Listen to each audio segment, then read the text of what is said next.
Hello everyone, welcome back to my channel. तो हम पढ़ रहे थे बिजनेस मैथमेटिक्स एंड स्टैटिस्टिक्स, जिसमें हम कवर अप करने वाले हैं बिजनेस स्टैटिस्टिक्स। तो हमने कल पढ़ा था first chapter, that is introduction of statistics. So इसमें पढ़ते हैं हम collection of data. So introduction क्या था? इंट्रोडक्शन था स्टैटिस्टिक्स क्या होती है। स्टैटिस्टिक्स होती है जब भी हम कोई न्यूमेरिकल डाटा की बात कर रहे होते हैं कि उसको कैसे कलेक्ट करना है, उसको कैसे प्रेजेंट करना है और सामने वाले इंसान को कैसे समझाना है।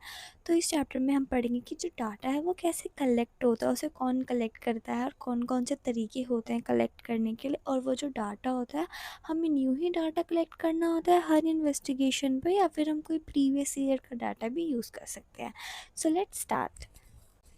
So, introduction. Data collection is the most important aspect of statistical survey.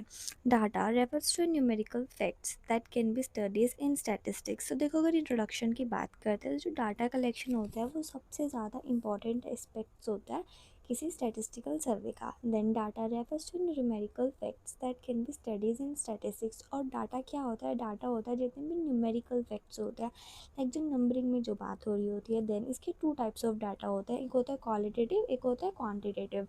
So qualitative होता है जो वर्ड्स में एक्सप्रेस होता है, वो न्यूमेरिक नहीं होता। और वर्ड्स में क्या क्या होता है, जैसे कि आपकी इंटेलिजेंसी कितनी है, आपकी ऑनेस्टी कितनी है, गुड हो बैड हो, आपका कैसा कैरेक्टर है, जो कि हम नंबर्स में काउंट नहीं कर सकते। दैन जो क्वांटिटिव होता है, क्वांटिटिव कौन सा होता है? Express in numbers and measurable, जो मेजर कर सकते, जैसे 5 kg, 10 kg, 6 फीट, 5 फीट, ये सब। देन जो डाटा होता है वो दो तरह से कलेक्ट होता है, एक होता है प्राइमरी डाटा, एक होता है secondary data. So primary data क्या होता है? Data collected directly by the investigator for their own purpose in original form. कि जब कोई फर्स्ट हैंड डाटा कलेक्ट होता है, जो डाटा होता है उसकी ओरिजिनल प्रोसेस होती है कलेक्ट करने की, जो सबसे उसे बोलते हैं primary data. Then secondary data कौन सा होता है? Data already collected by someone else available as published and unpublished report और आर्टिकल। देखो, जो सेकेंडरी डाटा होता है वो हमें कलेक्ट करने की ज़रूरत नहीं होती है, वो ऑलरेडी कलेक्ट हो चुका होता है। जो डाटा होता है वो कोई भी कलेक्ट कर सकता है, प्राइवेटली भी कलेक्ट हो सकता है, गवर्नमेंट भी कलेक्ट हो सकता है, जैसे कि रिलेटिंग टू रेलवे वगैरह, इन सब। जैसे कि देखो मैं बताती हूँ, जो डाटा होता है दो तरीके से कलेक्ट किया जाता है। तो प्राइम डाटा, जब आपको अपनी किसी पर्सनल चीज़ के बारे में कुछ डाटा कलेक्ट करना हो, जैसे कि आपको कोई एग्जाम की लिस्ट बनाना है, आपको नंबर ऑफ़ स्टूडेंट देखना है, तो आप क्लास में जाओगे, डाटा कलेक्ट करोगे, ठीक है। तो ना, अगर आपको कुछ पूरी यूनिवर्सिटी के लिए कुछ सैम्पल पेपर्स बनाने हैं, तो अब आप हर क्लास में नहीं जाओगे, आप प्रीवियस ईयर के डाटा में जाओगे, वहाँ से एक एवरेज उठा लोगे कि एवरेज इस स्ट्रीम में इतने बच्चों की एवरेज होती है, तो वहाँ से ये डाटा जो होगा। तो दो तरह से डाटा होता है, एक प्राइमरी, एक सेकेंडरी। प्राइमरी तो होता है first hand data and secondary होता है सेकेंड हैंड डाटा। और अगर इनकी डिफरेंस की बात करें तो देखो, डिफरेंस की बात सिर्फ तीन बारे में आती है। ओरिजिनलिटी की, उसकी ओरिजिनलिटी कैसी है? जो प्राइमरी डाटा होता है वो ज़्यादा ओरिजिनल होता है, और जो सेकेंडरी डाटा है वो थोड़ा कम ओरिजिनल होता है। Then second, that is difference in suitable of objective.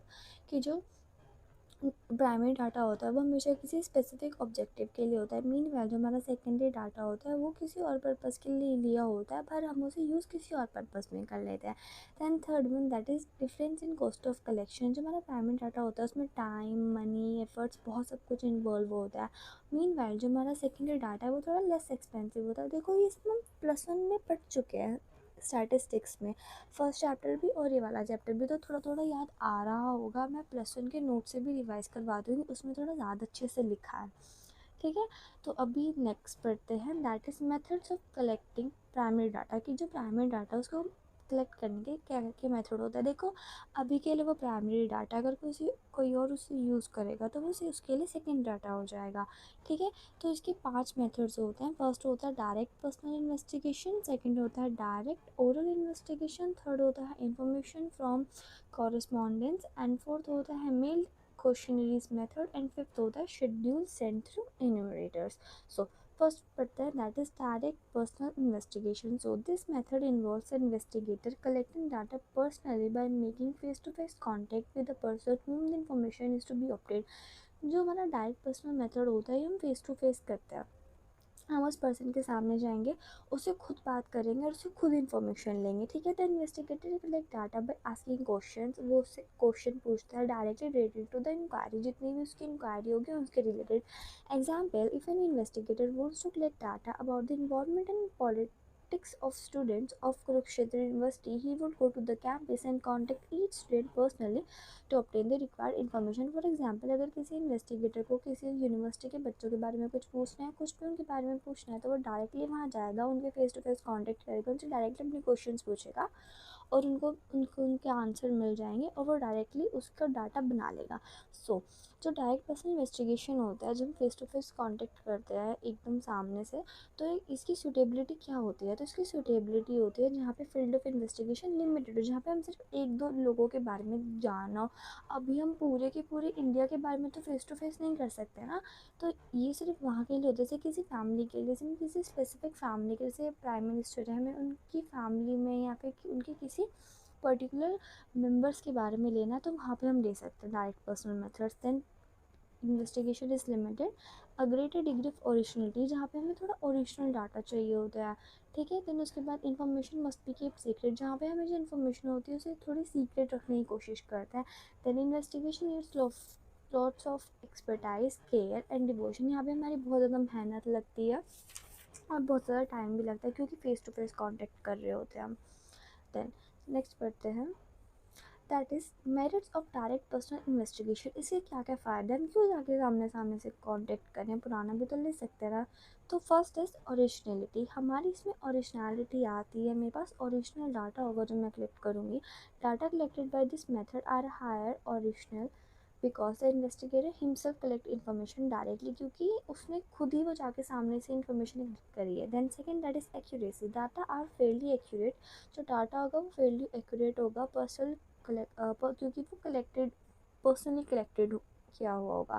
Then third one, that is reliable because the information is collected by the investigator himself, the reliability of data is not doubted, वो जो data होगा वो थोड़ा real होगा, उस पर कोई doubt नहीं करेगा, कोई कन्फ्यूजन क्रिएट नहीं होगी। Then fourth one, that is other information, when in direct contact with information, the investigator can obtain other information. Comparison of uniform data collected by the investigator become easy because of uniform data, जो data होगा वो थोड़ा uniform हो जाएगा, क्योंकि वहाँ पे वो कुछ भी पूछ सकता है, उसके रिलेटेड टू रिलेटेड इन्फॉर्मेशन भी पूछ सकता है। Fifth one, that is uniformity, there is a fair degree of uniformity because investigator can always make necessary adjustment in the set of question. देखो वहाँ पे यूनिफॉर्मिटी होगी, अगर कोई और जाके लेगा या हम कहीं और से डाटा लेंगे तो एक वो यूनिफॉर्मिटी नहीं आ पाएगी वो डाटा में, तो वहाँ पे सीरियल ऑर्डर के चलने की वजह से थोड़ी यूनिफॉर्मिटी आ जाती है, क्योंकि जो इन्वेस्टिगेटर होगा वो अपने अकॉर्डिंग क्वेश्चंस पूछेगा।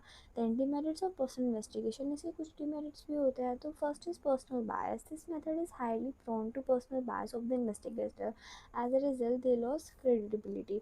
सो देखो, अगर मुझे नहीं पसंद है जिसका मैं इंटरव्यू लेने जा रही हूँ, तो मैं तो कुछ भी गलत लिख दूँगी ना, तो हमें थोड़ा पर्सनल बायस आ जाएगा। Then second one, that is costly, this method is very expensive, यहाँ पे बहुत ज़्यादा एक्सपेंसिव हो जाता है, उसमें टाइम, मनी, एफर्ट सब कुछ लगता है। Then third one, that is wrong conclusion. In this method, area of investigation is generally small. The result therefore less representative. They may be lead to wrong conclusion. यहाँ पे थोड़ा wrong conclusion आ सकते हैं, क्योंकि जो investigation area है वो थोड़ा छोटा होगा। And then second one, that is indirect oral investigation. So indirect oral investigation क्या होती है? देखो यहाँ पे हम ना डायरेक्ट नहीं जाते, हमने पहले वाले में देखते हैं कि हम डायरेक्ट जाके बात कर रहे हैं, बट इसमें हम डायरेक्ट बात नहीं करते हैं, हम साथ वाले से बात कर रहे हैं। जैसे कि किसी का मर्डर हो गया, तो जिसका मर्डर हो गया उसे तो पूछेंगे नहीं ना, तो जो विटनेस होंगे उन सबसे पूछते हैं, ठीक है।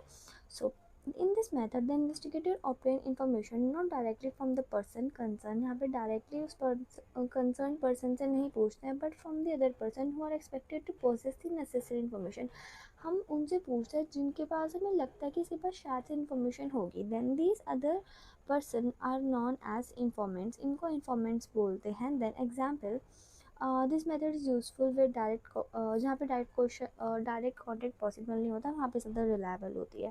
Then example, in case where the investigator wants to collect information about a fire breaking out a certain places, it will be quite difficult to contact the person directly in the involve in the fire. जैसे fire वाला case हो गया तो हम जिसने अब एकदम direct पूछना तो इम्पॉसिबल है ना, तो हम विटनेसेस से पूछते हैं. Instead, the investigation would collect information by contacted person living in the neighborhood as witness, friends, neighborhood, इन सबसे पूछ लेते हैं. Then suitability of indirect oral investigation की suitability क्या होती है. So this method is suitable particularly when the field of investigation is large. जहाँ पे investigation का field थोड़ा large होता है. It is not possible to have direct contact, जहाँ पे हम direct क्वेश्चन नहीं contact नहीं बना पा रहे होते हैं. Third one, the concerned information are not capable for giving information because of their ignorance, क्योंकि वहाँ पे ignorance की वजह से हम ले भी नहीं पा रहे हैं. Then inquiry committees and commissions appointed by the government generally adopt this method. यहाँ पे कैसे गवर्नमेंट वगैरह कमीशंस वगैरह ये सभी इस मेथड को अडॉप्ट करती हैं. Then merits of indirect oral investigation. अब merits क्या होते हैं. So economical, this method is quite, ये थोड़ा सस्ता हो जाता है, थोड़ा टाइम मनी ये सब बच जाता है इसमें थोड़ी वाइड कवरेज आ जाती है, मतलब बहुत ज़्यादा लोगों से पूछ लेता है तो थोड़ी कवरेज हमें ज़्यादा मिल जाती है. दैन कीप्स रेगुलर इन्फॉर्मेशन भी पता लग जाती है कि सही है कि गलत है, मतलब अब सब अपने अपने पॉइंट ऑफ व्यू दे रहे हैं, कॉमन पॉइंट ऑफ व्यू तो हो गई ना किसी का, तो वो थोड़ी ज़्यादा रिलायबल हो जाती है. Then third one, that is suitable for specific investigation. Special advantages when the purpose of the investigation is price quotation from different markets areas. Example, agriculture price index. अगर आपको किसी स्पेसिफिक पर्पज़ के लिए है query तो ये थोड़ी ज़्यादा यूज़फुल होती है. Then demerits of indirect oral investigation, क्या क्या डिमेरिट्स हैं. तो first is originality. In this method there is a less originality. यहाँ पे थोड़ी ओरिजिनलिटी कम होती है क्योंकि अब 4 लोग हैं तो 4 तरह की बातें होगी, तो थोड़ी ओरिजिनल बातें नहीं निकल पाती हैं. Investigation depends upon more estimation rather than actual verification, क्योंकि यहाँ पे जब कुछ हम एक्चुअल होता तो हम राइट बता देते हैं, पर एक्चुअल नहीं है, हम सिर्फ एक अजम्पशन ले रहे हैं, हम सिर्फ एस्टिमेशन ले रहे हैं, तो थोड़ी उतनी ओरिजिनलिटी नहीं आ पाती है. Then second one, that is less costly. It is relatively less costly, easy conduct, but it has limitations. यहाँ पे थोड़ी less costly था but इसकी काफ़ी ज़्यादा limitations है. Then third one, expert is important. Investigator needs more expertise and judgment. जो investigator है वो थोड़ा intelligent होना चाहिए उसको, क्योंकि वो पता भी तो लगा सके ना कि सामने वाला झूठ बोल रहा है कि नहीं बोल रहा है. So fourth one, that is simple, relatively simple, but may lead to wrong conclusion if not handled carefully. थोड़ा सिंपल होता है पर इसको बहुत ज़्यादा कंक्लूजन क्रिएट हो जाती है, तो इसकी जो कंक्लूजन होती है वो थोड़ी डिफिकल्ट हो जाती है. Then fifth one, that is free from bias. Relatively free from the personal bias of the investigator. यहाँ पे मेरिट डिमेरिट में तारीफ़ें क्यों लिखी हुई हैं. देन फ्री फ्रॉम बायस की जो बायस नहीं होती है इसमें इन्वेस्टिगेटर की. Then six one, that is less accurate. The data यहाँ पे लेस एक्यूरेट होता है क्योंकि हमें इनडायरेक्ट पर्सन से मिलता है, तरह तरह के लोगों से मिलता है डाटा. देन उसके बाद पर्सनल बायस होती है इसमें, ये गलत है, यहाँ पे पर्सनल बायस होती है और थोड़ा लेस एक्यूरेट भी होता है, यूनिफॉर्मिटी भी नहीं होती है इसमें, ये थोड़ा करेक्ट कर लेना और सॉरी इसके लिए. So third one, that is information from local sources और कॉरस्पॉन्डेंट्स. हम यहाँ पे जो इन्फॉर्मेशन लेते हैं वो लोकल कॉरस्पॉन्डेंट से लेते हैं. एक सेकेंड, गलत हो गया शायद.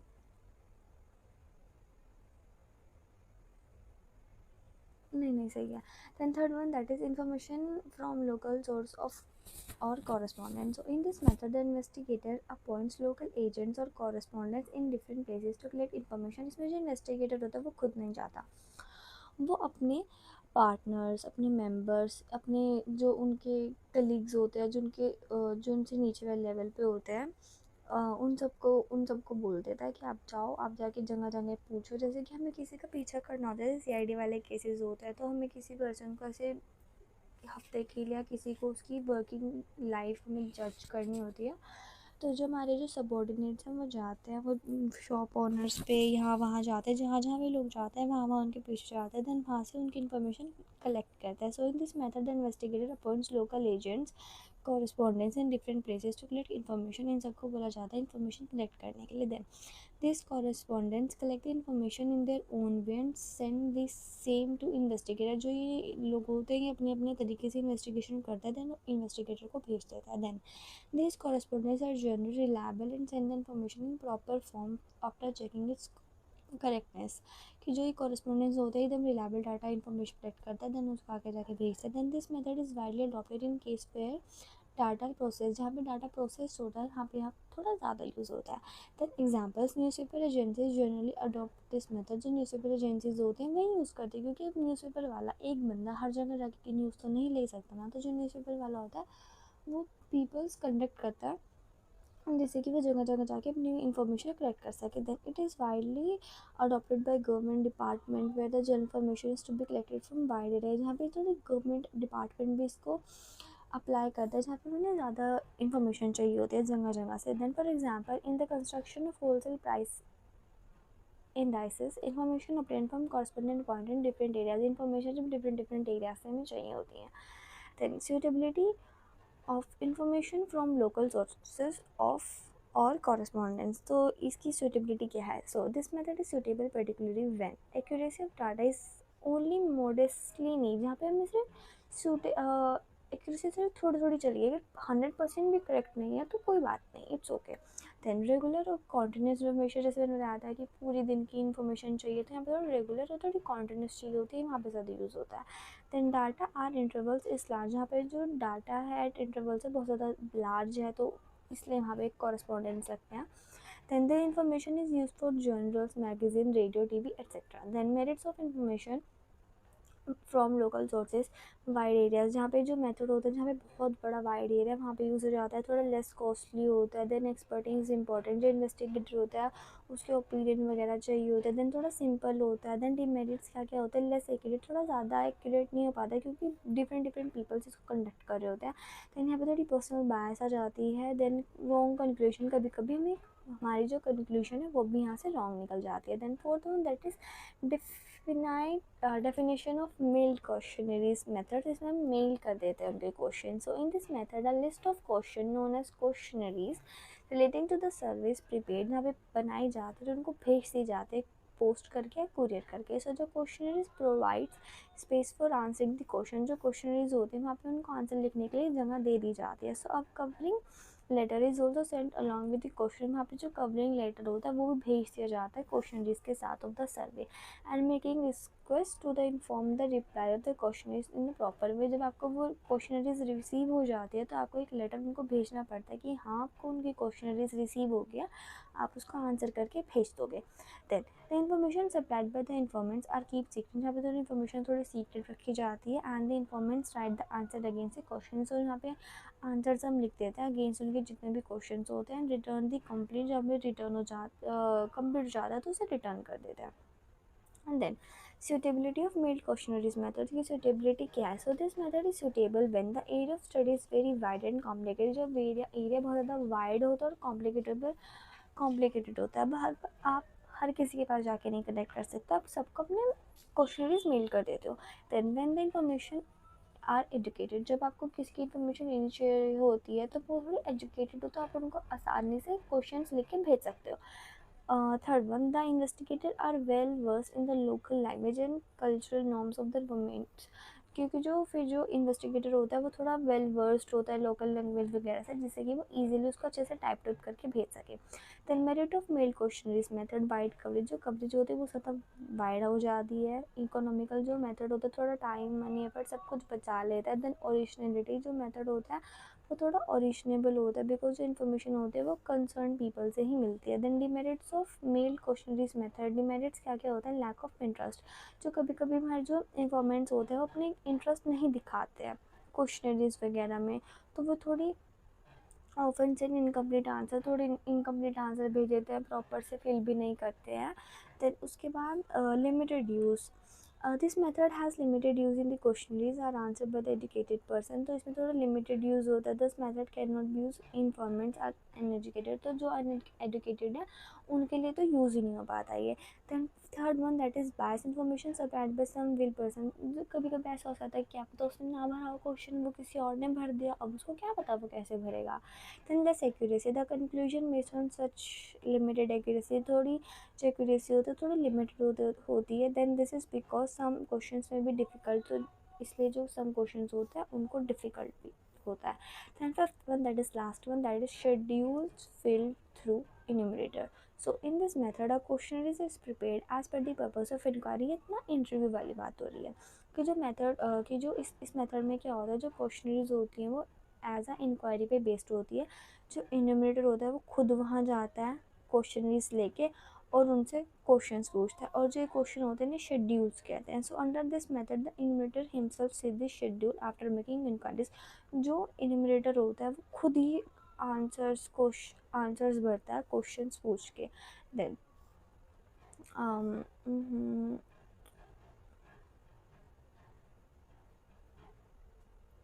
yes, suitability of schedules filled through enumerator. So this method is suitable when ये वाला मेथड वहाँ suitable होता है जहाँ पर even illiterate person can provide information, जहाँ पे इलिटरेट पर्सन भी इंफॉर्मेशन प्रोवाइड कर सकता है, थोड़ी एक्यूरेसी थोड़ी ज़्यादा होती है। पर्सनल कॉन्टेक्ट, यहाँ पे जो पर्सनल कॉन्टेक्ट हमारा ज़्यादा हो सकता है। देन उसके बाद impractical, this method is impractical impartial because the enumerator do not explain the required information, so they impartial nature of information they obtain, थोड़ा इम्पार्शियल भी होता है। देन मेरिट्स पढ़ लेते हैं। शेड्यूल फिलिंग थ्रू इन्यूमरेटर्स के वाइड कवरेज, जो information होती है थोड़ी वाइड कवरेज एरिया की हो जाती है, एक्यूरेसी बहुत ज़्यादा हो जाती है क्योंकि वो सामने से उसका आंसर पूछ रहा होता है। देन ओरिजिनलिटी, जो डाटा होता है वो हमें ओरिजिनल मिलता है। देन इकोनॉमिकल, जो यहाँ पे हमारे टाइम मनी वर्स थोड़ा सा बच जाता है। देन एक्सपर्ट्स इज़ इम्पॉर्टेंट, जो हमारे इंटरव्यू होता है वो थोड़ा ज़्यादा एजुकेटेड होना चाहिए। Then demerits of schedule fit through enumerators क्या क्या होती है। First one that is expensive, थोड़ा एक्सपेंसिव होता है क्योंकि उसे खुद जाना होना पड़ता है और जो थोड़ा ट्रेन इन्वेस्टिगेटर चाहिए होता है। Then second one that is difficulties regarding enumerator, थोड़ी थोड़ी डिफिकल्टीज होती है इन्यूमरेटर्स ढूंढने की। Then third one that is time consuming, हमें प्रॉपर ट्रेनिंग वगैरह चाहिए होती है और प्रॉपर बात करने के लिए बहुत ज़्यादा टाइम लग जाता है हमारा। Then third one the process investigation becomes time consuming, time लग जाता है। Not suitable for private investigation, private investigation के लिए थोड़ा सूटेबल नहीं होता है। Then inaccurate data if enumerated bias, अगर हमारा इन्यूमरेटेड बायस हो तो डाटा जो है थोड़ा इनएक्यूरेट हो जाता है। सो ये थे हमारे सिर्फ और सिर्फ 5 कि कौन कौन से मेथड्स होते हैं प्राइमरी डाटा के। तो first one is direct personal investigation, जब वो खुद जाके लेता डाटा।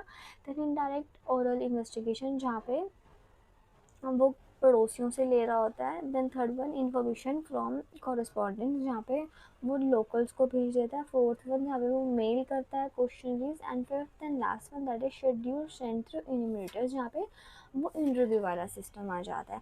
तो अब पढ़ते हैं essential qualities of a good questionnaires. जो असेंशियल क्वालिटीज़ क्या क्या होती हैं गुड क्वेश्चनरीज की। So question should be only relating to the purpose, जो क्वेश्चन होना चाहिए वो थोड़ा भी लिमिटेड होना चाहिए और सिर्फ पर्पस के अकॉर्डिंग होना चाहिए। सिंप्लिसिटी, जो लैंग्वेज होती है क्वेश्चन की थोड़ी सिंपल होनी चाहिए। जो क्वेश्चन चाहिए थोड़ा शॉर्ट होना चाहिए, ज़्यादा कॉम्प्लेक्स नहीं होने चाहिए।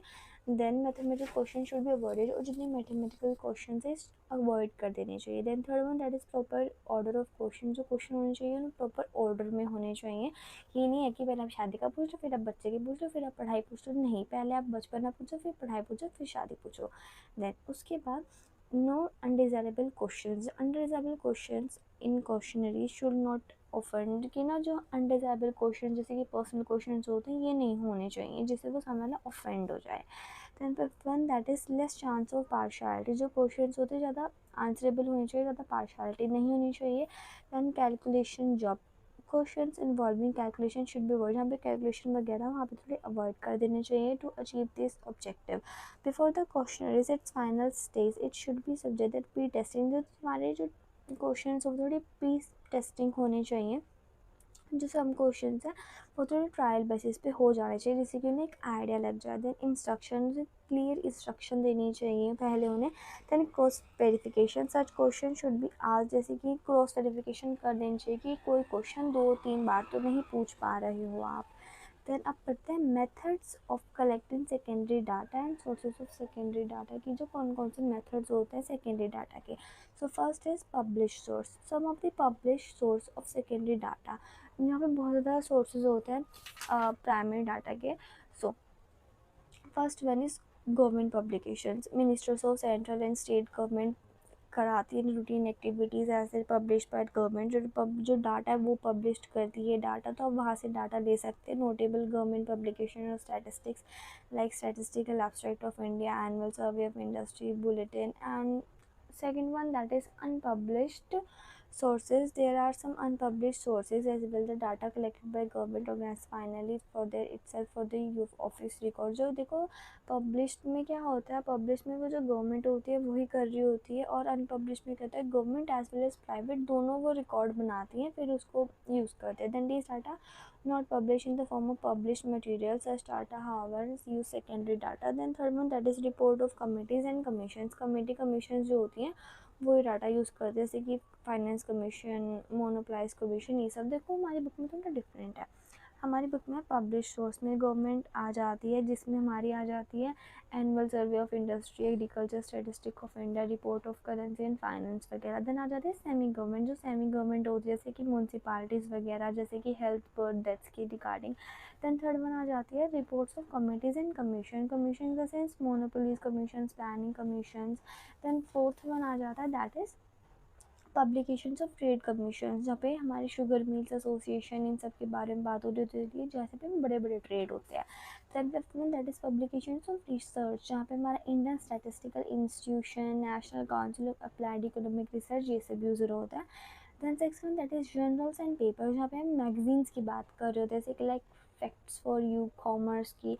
then seventh one, that is publications of research scholars। and then eighth one, that is international publication, जैसे कि UNO, LMF एंड ILO, ये सब होते हैं हमारे पब्लिश्ड सोर्स। और फिर जो अनपब्लिश्ड सोर्स हो जाए जो खुद के ऑफिस रिकॉर्ड की वजह से यूज़ होते हैं, ठीक है। ये शायद थोड़ा मिसप्रिंट वगैरह हो गया होगा। देन अब पढ़ते हैं precautions in the use of secondary data कि देखो सेकेंडरी डाटा, देखो सेकेंडरी डाटा क्या होता है, जैसे कि मैंने यूज़ करा था उसको, ठीक है। अब मैंने तो कोई डाटा किसी और पर्पज़ के लिए यूज़ करा था, अब मेरा कोई सबऑर्डिनेट है, उसको वो डाटा यूज़ करना है। अब देखो मेरा पर्पज़ अलग है, उसका पर्पज़ अलग है, तो कॉन्टेक्स्ट ही अलग हो रहा है ना। तो थोड़ी प्रिकॉशंस हमें लेनी चाहिए जब हम किसी और का डाटा यूज़ कर रहे होते हैं। So we know secondary data collected by some other person और ऑर्गेनाइजेशन की, जो सेकेंडरी डाटा होता है वो कोई और पर्सन और अदर ऑर्गेनाइजेशन कलेक्ट कर रही होती है। सो इसीलिए therefore one needs to be carefully while using this data. तो हमें थोड़ा केयरफुल होना पड़ता है ये डाटा को यूज़ करने के लिए। Coronary has right statistically specifically require questions handling by secondary data। some of the notable questions to bear in mind while dealing कि जो secondary data होता है उसके यूज़ करने से पहले थोड़े क्वेश्चंस पूछने चाहिए होते हैं, जैसे कि जो डाटा है वो रिलेबल है कि नहीं है, जो डाटा है सूटेबल है इंक्वायरी के लिए नहीं है, कि जो डाटा है वो एडवोकेट है मतलब पूरा है कि नहीं है, जो डाटा है वो अनबायस्ड और इम्पार्शियल वगैरह सब चेक करना पड़ता है। Then whether the data collected by able experience and train investigation, की जो डाटा है वो एकदम एक्सपीरियंस वाले इन्वेस्टिगेटर ने कलेक्ट करा है, किसी एवे एवे नहीं कर लिया है। देन उसके बाद in order to assess the reliability, suitability and integrity of data the following points must be in mind, कि देखो ये चेक करने के लिए रिलायबिलिटी सूटेबिलिटी तो कुछ चीज़ें माइंड में रख लेनी चाहिए। Then ability of collecting organisation, one should check the ability कि जो ऑर्गेनाइजेशन है वो किसने यूज़ करा था, जो डाटा है वो एक्सपीरियंस इंपॉर्टेंट इन्वेस्टिगेशन से हुआ है कि नहीं हुआ है। देन ऑब्जेक्टिव और स्कोप चेक कर लेना चाहिए। One should note the objective of collecting data, कि उसका क्या ऑब्जेक्टिव रहा होगा, जो डाटा है उसका स्कोप क्या रहा होगा। देन मेथड्स ऑफ कलेक्शन, कि उसने कौन से मेथड से उसको कलेक्ट करा होगा, जो ये सब चीज़ें माइंड में रख लेनी चाहिए। देन टाइम ऑफ कंडीशंस, की जो डाटा है कि देखो अब उसने डाटा कलेक्ट करा था वॉर के टाइम पे कंट्री का, और हम उसको यूज़ करें पीस ऑफ टाइम पे, तो ऐसा नहीं हो सकता। डेफिनेशन ऑफ यूनिट, कि उन्होंने किस तरीके से उसको यूज़ करा था, क्या एक्यूरेसी है, तो ये सब चीज़ें ना माइंड में लेके चलना पड़ता है जब आप किसी और का बना हुआ डाटा यूज़ कर रहे होते हो। सो अब पढ़ते हैं रूल्स ऑफ अप्रॉक्सीमेशंस। तो यहाँ पे क्या होता है, हम राउंड ऑफ फिगर ले लेते हैं, हम एग्जैक्ट फिगर नहीं लेते हैं, हम राउंड ऑफ फिगर ले लेते हैं। तो यहाँ पे तीन रूल है। पहला रूल है by discarding the digit entirely, second rule है by raising the figure to the next higher figure, then third rule है हमारा approximation to the nearest whole number. तो हमारा फर्स्ट वन वाला क्या कहता है, यहाँ पे हम डिजिट को थोड़ा कम करके लिखते हैं, जैसे कि अब यहाँ पे देखो 3282 है, हम इसमें थोड़ा कम करके लिखेंगे तो हम लास्ट के 3 डिजिट को हटा ही देंगे। और सेकेंड रूल कहता है raising the figure to the next higher figure, की जो नेक्स्ट हायर फिगर है हम वहाँ तक ले जाते हैं। तो यहाँ पे जैसे कि यहाँ पे 82.376 है, तो हम यहाँ पे नेक्स्ट वन पे ले गए हैं 283। देन थर्ड वन क्या बोलता है, नियरेस्ट पूरा नंबर ही चेंज कर दो। एग्जाम्पल 382 है और यहाँ पे 376 है, तो हम यहाँ पे इसके भी हमने काट ही दिया, पूरा नेक्स्ट नंबर ले जाते हैं। मैं बुक से समझाती हूँ, वो थोड़ा ज़्यादा इजी होगा। देखो यहाँ पे हमने देखो क्या होता है, यहाँ पे हम थोड़ा माइनस में लेके चलते हैं, तो यहाँ पे देखो 375 है, 5 हटा देंगे। फिर अगर 2 वाली साइड पे लेंगे तो 7 भी हटा देंगे, देन 3, फिर 82, इसको मतलब पूरे माइनस थोड़ा कम वाली राउंड फिगर जो है वो थोड़ी कम वाली ले लेते हैं, ठीक है। अब नेक्स्ट पढ़ते हैं, तो यहाँ पे क्या करेंगे, यहाँ पे हम थोड़ी अच्छी थोड़ी नियरेस्ट वाली फिगर ले लेते हैं, जैसे यहाँ पे 7 6 था, तो हम यहाँ पे 7 को 6 को हटा के 7 को 8 कर देंगे। तो भी यहाँ पे अभी उससे भी ज़्यादा लेनी है, तो 8 को हटा के 3 को 4 कर देंगे। तो हम यहाँ पे जैसे अभी यहाँ पे 282 था, तो नेक्स्ट वाली में हम 283 ले लेंगे, हम नेक्स्ट राउंड फिगर ले लेंगे। और जो हमारा रूल नंबर 3 है, हम यहाँ पे क्या करेंगे, यहाँ पे हम पूरी डिजिट ही चेंज कर देंगे, जैसे 6 को हटा देंगे, 37 को 38 कर देंगे, ठीक है। फिर जैसे 3 था, अब 8 को हटा दिया तो 3 को 4 कर देंगे, तो पूरा उसको नंबर ही चेंज कर लेते हैं, ठीक है। फिर अभी नेक्स्ट पढ़ते हैं, that is precautions in the use of second data. क्या क्या प्रिकॉशंस होते हैं, तो first is the source of data must be reliable, कि जो डाटा थोड़ा रिलायबल होना चाहिए, जो डाटा है थोड़ा रिलेवेंट होना चाहिए, और जो स्टडी है वो फ्री फ्रॉम बायस होनी चाहिए, जो डाटा है वो अप टू डेट होना चाहिए, डेकोरेट होना चाहिए, जो डाटा है वो प्रॉपर मेथोडोलॉजी के साथ क्रिएट होना चाहिए। सो या that's for this chapter, see you in next video. और let me know in comment sections कि मेरी वीडियोस हेल्प कर भी रही हैं कि नहीं कर रही है।